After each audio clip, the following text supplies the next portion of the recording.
The WSR-88D radar network is one of the main tools of the National Weather Service in achieving its mission of the protection of life and property and the enhancement of the national economy. Here at the New York Weather Forecast Office, we are co-located with our NWS Doppler radar, KOKX. So first off, just how high is KOKX, the radar, at least the radar dish, and where we send out the signal? Let's check out from one of our electronic technicians. Hi, my name is Michael Cox. I'm one of several electronic technicians at the Forecast Office OKX, New York. We're about 100 feet above the ground at our radar at OKX. So as we just heard from Mike, and as we can tell looking down at our office, we're a good ways up there, but that's where we need the radar so we can scan the weather, which is what we want to see, and not trees and buildings. There's a look at our upper air station. You can see it well below us, down on the ground. We're about 100 feet in the air again. So the radar will slowly spin around looking at the horizon, and we'll look at more of that in just a little bit.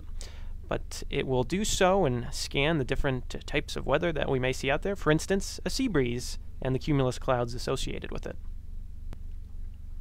But before we look in the radome and what works up there, we must see where the signal is first generated, down on the ground. Don't look down too fast. So let's check in with Mike, who's down in the RDA shelter, and we get to let you pass those caution signs today.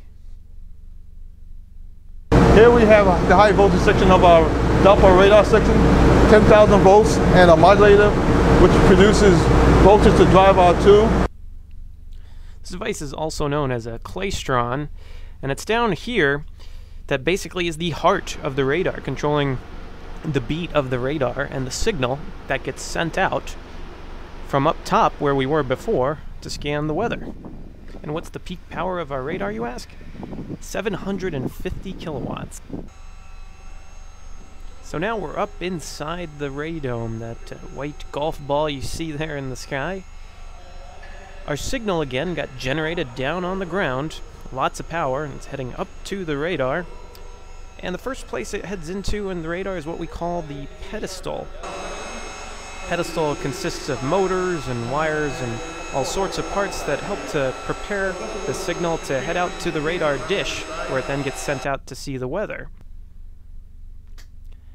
This motor, for instance, controls the elevation that the radar dish is pointed at, so how high up we can look at some of the weather that's out there. For instance, if we want to look way up at the top of a thunderstorm. So our dish is pointed where we want it, our signal's ready to go.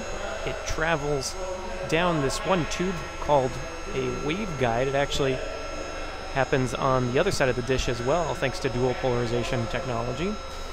Travels down this tube, goes around the other side of the dish. As you can see, there's the waveguide continuing along. Goes to a device that's known as a feed horn. You'll see it here, right at the point. And the feed horn works with the dish to organize that pulse of energy going out from the radar. So we'll see those go out. And the radar is listening for any returns from those pulses back to it to tell if there's any weather out there. Radar actually spends more time listening than it does talking. It's a very good listener. So based upon the information of any returned signal back to the radar from any weather, bugs, birds, whatever the signal might have bounced off of, the radar then takes that information and, along with computer systems on the ground, turns it into those radar images that we're used to seeing, whether they be on TV, your computer, your smartphone, or elsewhere. And it doesn't stop there. NWS meteorologists and engineers are constantly looking at ways of improving our radars, such as the recent upgrade of dual polarization technology. These constant upgrades ensure that the National Weather Service continues to achieve its mission of the protection of life and property.